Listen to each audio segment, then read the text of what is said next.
looks like we're going to have another day of burning in Los Angeles. I was just looking at the news, just kind of scrolling through. Los Angeles braced for another day of chaos as Newsom pits Marxist color revolution against Trump administration. LA is bracing for another day of what appears to be coordinated unhappiness sparked by mass arrests of illegals by Immigration Customs and Enforcement. The unrest has involved organizations affiliated with far-left activist cells, including Marxist-aligned nonprofits. Just going to scroll through this quick, just to kind of bring some of this to your attention. And then I'm going to actually bring this back home here, because this is happening here as well. As we scroll through, scenes from New York, Los Angeles, from Governor Newsom, from Rob Bonita. Certainly looks like a peaceful protest to me on that burnt-out car. The Small Business Association will be leaving Los Angeles. Good. Can't believe they were still there in the first place. Hey, look. Magic. Bricks have just shown up on pallets, just waiting for folks to find them. Isn't that amazing? Doesn't that sound familiar? Who's behind the unfun activity in Los Angeles? These were organized, funded, and coordinated. Here's the breakdown. A number of NGOs have been implicated in the foremost is Coalition for Humane Immigration Rights. The photo signs show that they were printed by PSL Web, Party for Socialism and Liberation. Taxpayer-funded nonprofit behind the anti-ICE riots in Los Angeles. Look at this. It looks like you and I are paying for these. Isn't that fun? Oh, yes. Mayor Karen Bass, a Fidel Castro supporter, and made 7 trips to Cuba. Another photo of the organization.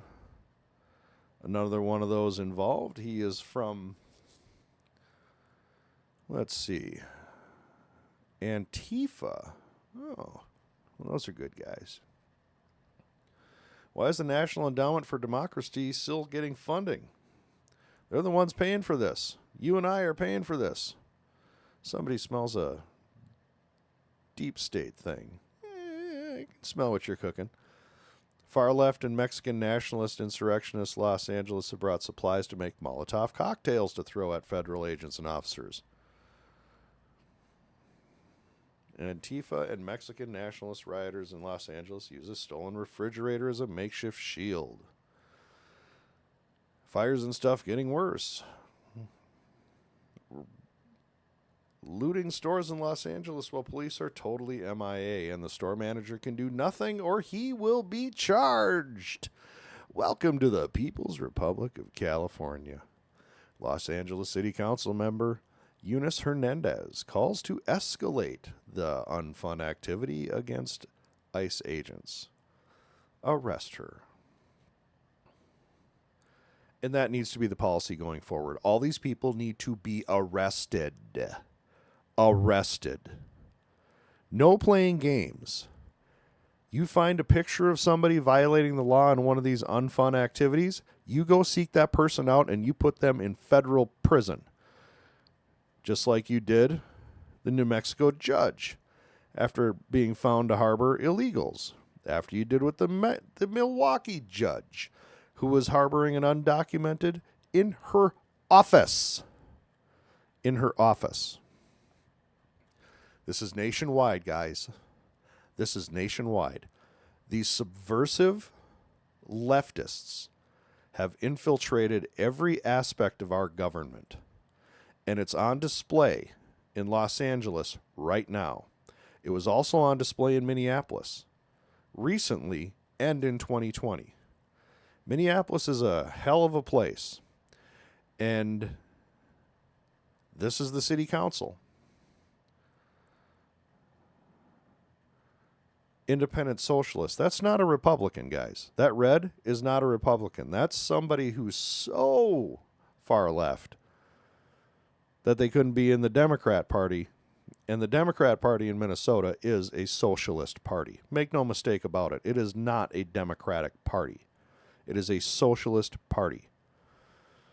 But 7 of the voting members of the Minneapolis City Council are Democratic Socialists of America, a political organization in the United States that advocates for democratic socialism. And their version of democratic socialism is, of course, anything that is basically anti-freedom. Now, I'm going to run a couple of bits from the local news so you can get a feel for exactly what we're dealing with here in Minneapolis, St. Paul, and in Minnesota. And I say this jointly because we in the rural parts of Minnesota are ruled by leftists and a moron. And new tonight, the Justice Department is ordering federal prosecutors to investigate and possibly prosecute state and local officials who refuse to help crack down on illegal immigration. And they should. They should prosecute these state and local officials. And I do mean prosecute them, as in put them in prison. That could lead to a showdown in Minneapolis where police and city leaders say they want no part of it. Fox 9's Mike Manzoni joins us in the studio tonight. Mike, this means moving forward, city leaders could face criminal charges. The Justice Department says it could prosecute anyone who gets in its way or doesn't help enforce federal immigration laws. Minneapolis police don't plan on getting involved and say that policy will not change. The mayor, meanwhile, says he will also have no part in helping President Trump deport undocumented immigrants. Investigations, jail. Immigration status is a matter for the federal government to deal with. That's not our job. Minneapolis police. When you come upon a scene, it is very much the duty of your officers to ask the documentation status of the people they're interacting with. And to say it's not is incredible. It's incredible. It's negligent. And as far as I see, it's criminal. So when I said earlier, charges, investigations, prison, I'm not leaving anyone out. Not anyone, Chief. Police Chief Brian O'Hara says his officers won't have any part in President Trump's crackdown on illegal immigration. We understand that they are fearful, but we want to reassure people that this is not our role. But the Justice Department disagrees, saying it plans to go after state and local law enforcement if they don't help the feds, possibly arresting and charging them with crimes. This DOJ memo says federal law prohibits state and local actors from resisting, obstructing, and otherwise failing to comply with lawful immigration-related commands. It also instructs federal prosecutors to investigate incidents involving any such misconduct for potential prosecution. If you look at the statute, it's hard to make this argument. Immigration attorney Anna Patratz-Acosta says the memo sends a message to so-called sanctuary cities like Minneapolis, but she says unless police try to block the feds from enforcing immigration laws, prosecutors probably couldn't make a case against them. Block? Or just flat out don't help?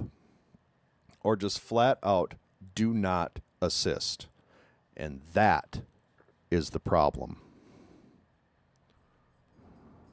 They're not necessarily engaged in affirmative or like active activity to impede any investigations. It's really hard to know where we go from here.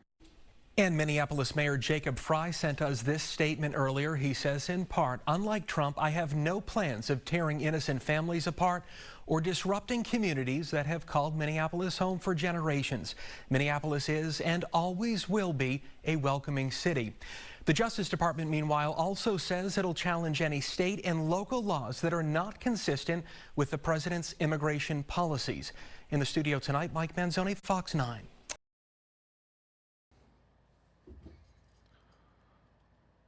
As a local Minnesotan, I can tell you I do not feel welcome in the city of Minneapolis at all. At all. And I do travel through the city of Minneapolis for my job. And I don't feel welcome at all. Jacob Fry is a lying piece of crap. This is video taken just this last week. I'm not going to run the audio of this. Of confrontations between federal law enforcement and locals concerning a human trafficking raid, which was mistaken by the locals as an ICE raid.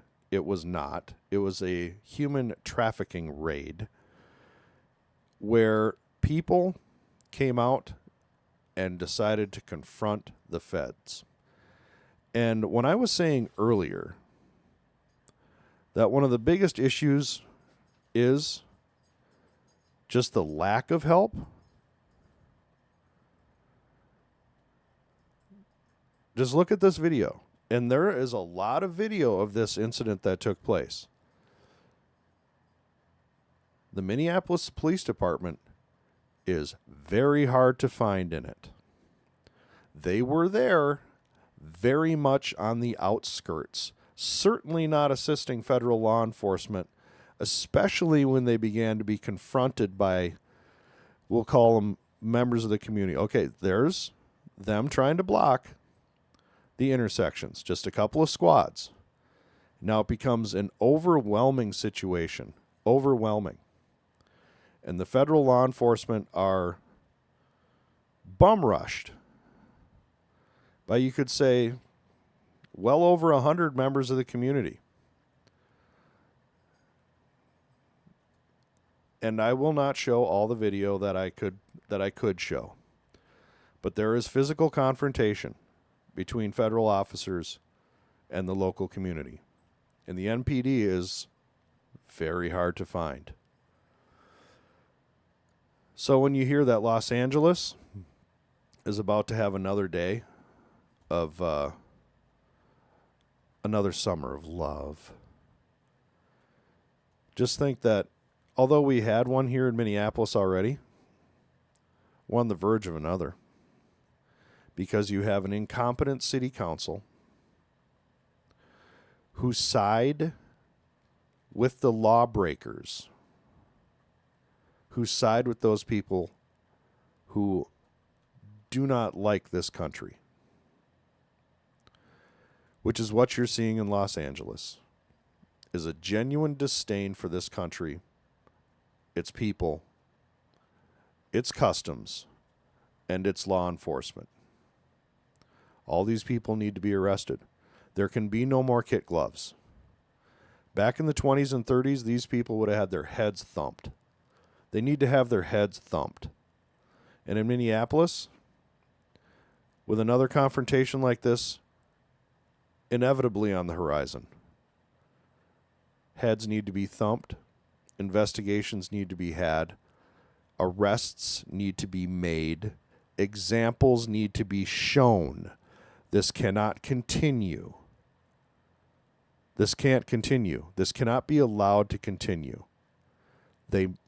Anyone involved must be arrested. If that means you put them in a federal jail or even a prison camp, that's what you do.